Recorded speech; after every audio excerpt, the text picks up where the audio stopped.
तो आज बिहार के लिए बड़ा दिन है। बिहार में पहले चरण के चुनाव के लिए मतदान जारी है। आज बिहार में 18 जिलों की 121 सीटों पर वोट डाले जा रहे हैं।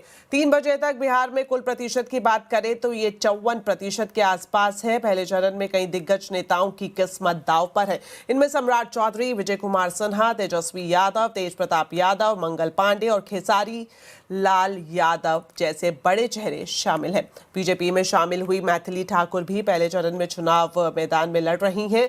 आज बिहार में सीएम नीतीश कुमार के अलावा कई दिग्गज नेताओं ने अपना वोट डाला है। इस वक्त आप तस्वीरें देख सकते हैं।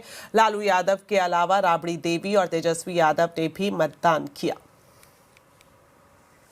तो इस वक्त बिहार में वोटिंग किस तरह से चल रही है, इस पर ज्यादा अपडेट के लिए अब पटना से जुड़ रहे हैं शैलेंद्र कुमार और समस्तीपुर से रजनीश कुमार। तो सबसे पहले शैलेंद्र, आपसे जानना चाहेंगे, पटना में आप मौजूद हैं, फिलहाल वोटिंग वहां पर किस तरह से दिखाई दे रही है और अब तक वोटिंग परसेंटेज क्या है, ये भी जानना चाहेंगे।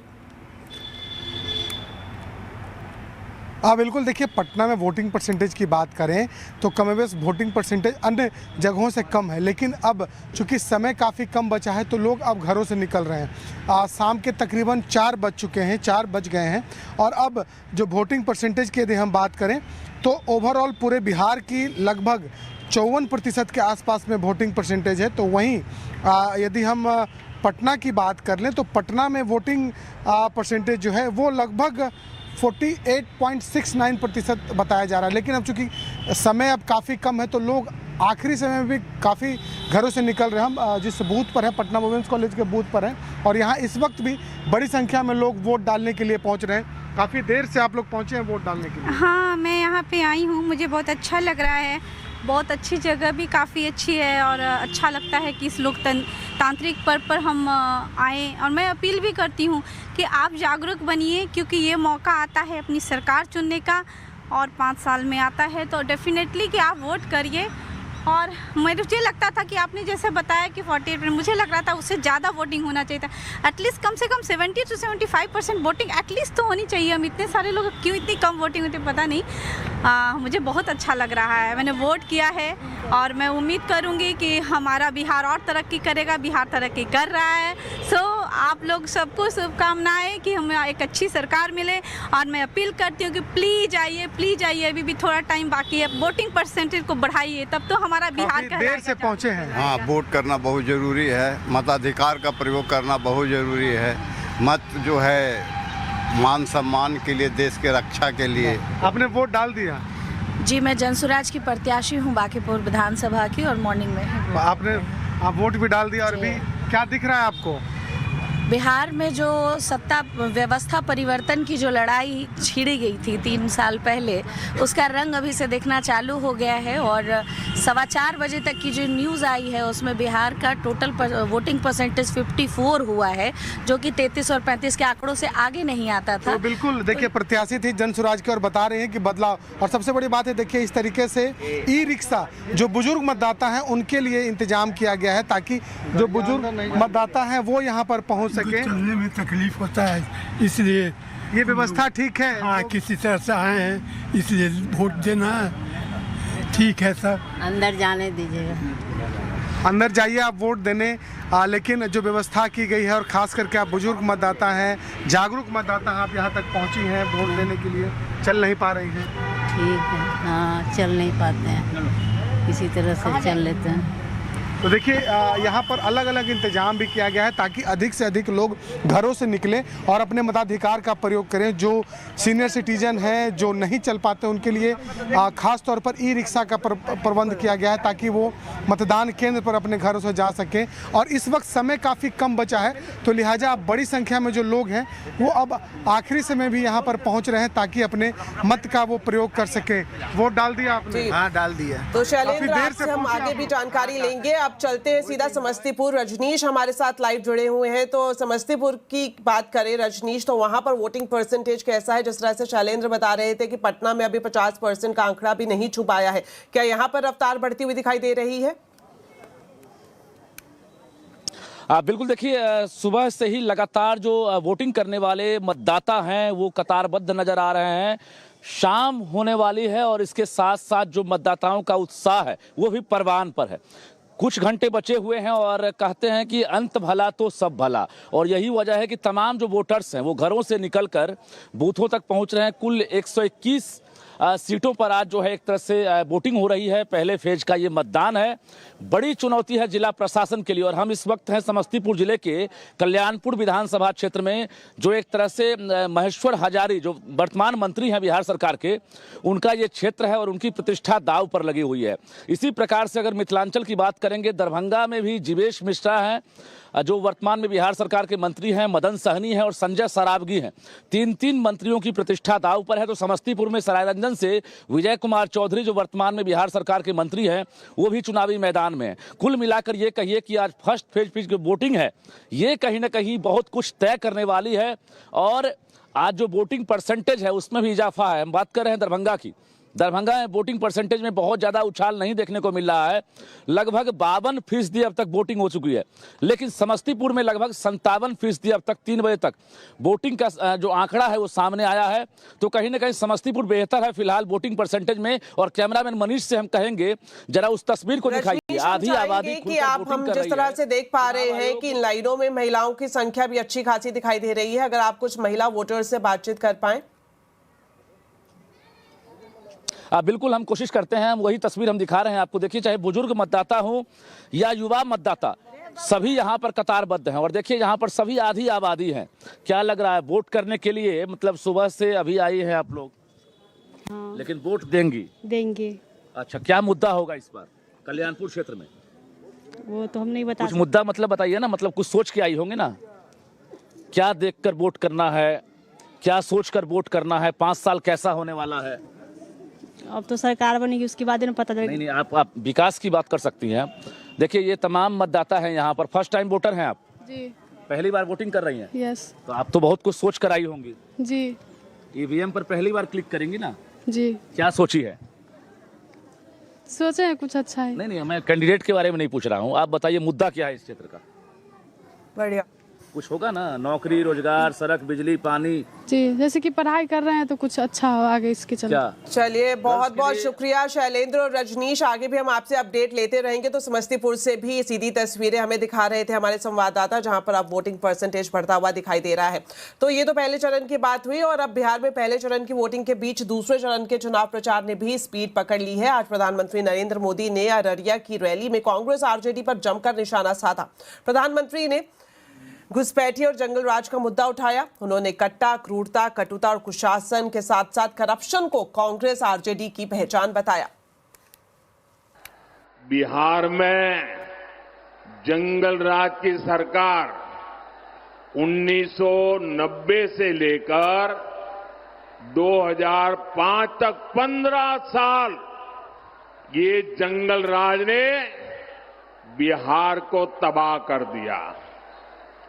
सरकार चलाने के नाम पर तब सिर्फ आपको लूटा गया। बिहार पर आरजेडी के जंगल राज ने हमला कर दिया, और जंगल राज मतलब कट्टा, क्रूरता,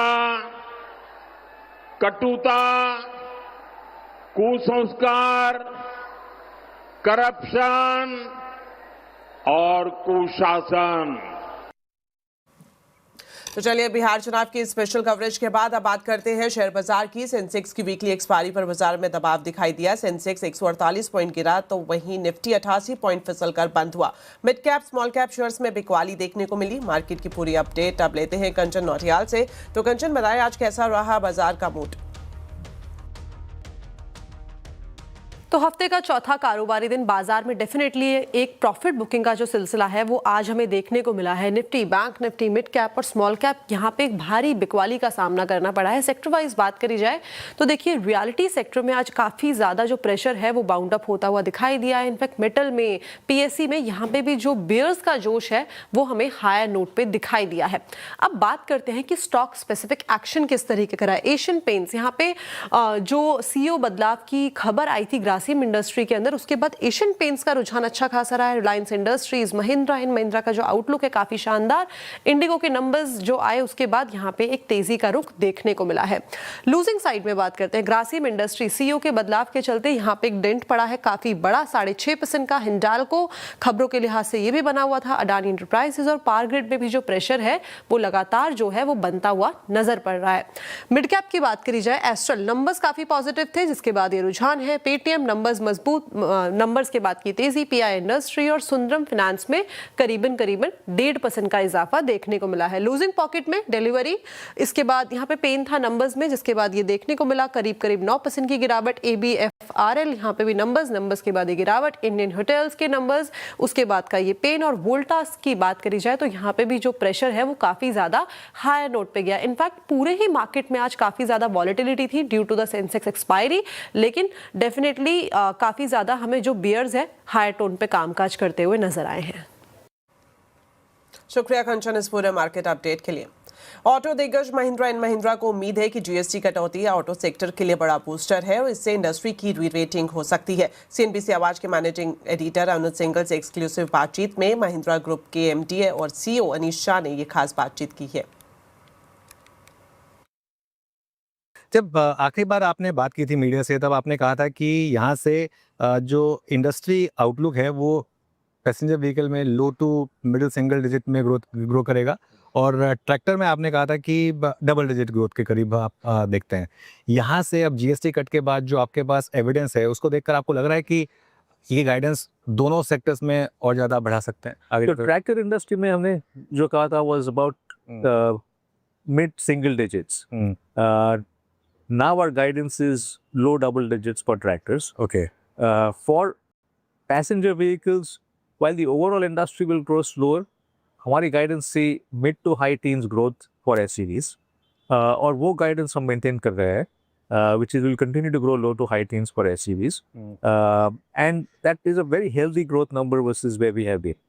बस ये जो जीएसटी कट हुआ इसका आप कितना इम्पैक्ट देखते हैं? मतलब अगर सपोज करें, मैं इमेजिन करूँ प्राइम मिनिस्टर ने आके 15 अगस्त को अनाउंस किया कि हम जीएसटी कट करने वाले हैं, उसके बाद जीएसटी कट हुआ, अगर वो कट ना हुआ होता, अब जो कट हुआ है, क्या एक री-रेटिंग फैक्टर होगा ये पैसेंजर व्हीकल्स के लिए और ट्रैक्टर सेगमेंट दोनों के लिए? The GST cut is a re-rating factor for the industry. Okay. It is a masterstroke because it will help the industry not just for auto but across the economy, not in this year but across multiple years.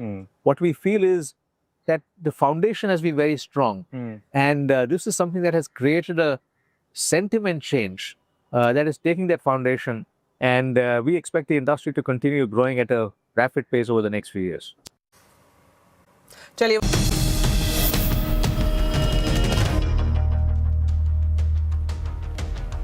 Break के बाद आपका स्वागत है। अब आपको दिखाते हैं विश्व विजेता महिला क्रिकेट टीम की प्रधानमंत्री नरेंद्र मोदी के साथ खास मुलाकात। इस मुलाकात के दौरान खिलाड़ियों को प्रधानमंत्री ने मिठाई खिलाई, नमो टी-शर्ट भेंट की और उनके साथ बातचीत भी की। प्रधानमंत्री ने उनसे कहा कि छोटे बच्चों को प्रेरित करें और साथ ही फिट इंडिया मूवमेंट को आगे बढ़ाने में मदद करें।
फिट इंडिया मूवमेंट है। अब जैसे हमारे देश में ओबेसिटी एक बहुत बड़ा प्रॉब्लम होता जा रहा है, तो फिट इंडिया ही उसका उपाय है। जैसे मैं हमेशा कहता हूँ भाई, आप जो खाने का तेल है 10% कम कीजिए, खरीदते समय ही कम कर दीजिए। तो ये चीज़ें जब आपके मुंह से लोग सुनते हैं मैं समझता हूँ कि बहुत फायदा होता है। और बेटियों के लिए फिट इंडिया का आप आग्रह करें, ये मैं समझता हूँ ये एक बहुत बड़ा लाभ होगा। तो कल प्रधानमंत्री नरेंद्र मोदी से मिलने के बाद आज आईसीसी विमेन्स वर्ल्ड कप की विजेता टीम ने राष्ट्रपति द्रौपदी मुर्मू से मुलाकात की। राष्ट्रपति भवन में टीम इंडिया की कैप्टन हरमनप्रीत कौर ने राष्ट्रपति द्रौपदी मुर्मू को सभी खिलाड़ियों की साइन की हुई जर्सी भेंट की। राष्ट्रपति ने टीम इंडिया को बधाई दी और कहा कि ऐतिहासिक उपलब्धि है। खिलाड़ियों ने सिर्फ वर्ल्ड कप नहीं जीता बल्कि नई पीढ़ी के लिए रोल मॉडल भी वह बन गई हैं। टीम इंडिया ने पिछले रविवार को नवी मुंबई में 50 ओवर के वर्ल्ड कप फाइनल में दक्षिण अफ्रीका की टीम को 52 रनों से हराकर नया इतिहास रचा था। तो चलिए अब आपको बताते हैं आज के कंज्यूमर अड्डा के टॉपिक के बारे में। पूरी दुनिया आज तेजी से आर्टिफिशियल इंटेलिजेंस यानी कि एआई के सहारे आगे बढ़ रही है। इसी दिशा में कदम बढ़ाते हुए आईआईएम अहमदाबाद ने देश में पहली बार एआई आधारित एक विशेष blended MBA programme in business analytics and AI की शुरुआत की है। और इस कार्यक्रम के बारे में पहले थोड़ी जानकारी बता रहे हैं संवाददाता केतन जोशी। और केतन जोशी ने आईआईएम डायरेक्टर के साथ खास बातचीत भी की है, देखिए। सर, आखिरकार आईआईएम को ये कोर्स प्रोग्राम लॉन्च करने की आवश्यकता क्या रही और कितने स्टूडेंट्स है वो एक साल में इसमें जुड़ पाएंगे? आवश्यकता ऐसी है कि एआई और रोबोटिक टेक्नोलॉजी ऐसा ट्रांसफॉर्मेशन कर रही है जो अगले 2 से 3 साल में मैसिव इम्पैक्ट करेगा। और उसके लिए इस देश के पास मैन पावर नहीं है, मैनेजरियल मैन पावर नहीं। टेक्निकल मैन पावर तो तैयार हो रही है लेकिन मैनेजरियल मैन पावर नहीं है जो बिजनेस एक्यूमेंट अपने साथ रखे, बिजनेस एनवायरनमेंट को समझे और टेक्नोलॉजी को भी समझे और उन दोनों के बीच में ब्रिज का काम करे। तो हमारी आवश्यकता ये है कि IIM Ahmedabad as a top institute को एक लीडरशिप दिखानी पड़ेगी और वही दिखाने की हमने कोशिश की है। उद्देश्य है कि करीब 90 स्टूडेंट्स और 90 स्टूडेंट्स को हम पहले बैच में एडमिट करेंगे और जैसे प्रोग्राम आगे चलेगा उसके हिसाब से अपनी कैपेसिटी देखते हुए एक्सपेंड करेंगे। तो चलिए इसी के साथ फिलहाल इस बुलेटिन में इतना ही। आप खबरों पर अपडेट रहे, सीएनबीसी आवाज से जुड़े रहे हमारे सोशल मीडिया हैंडल्स के जरिए। नमस्कार।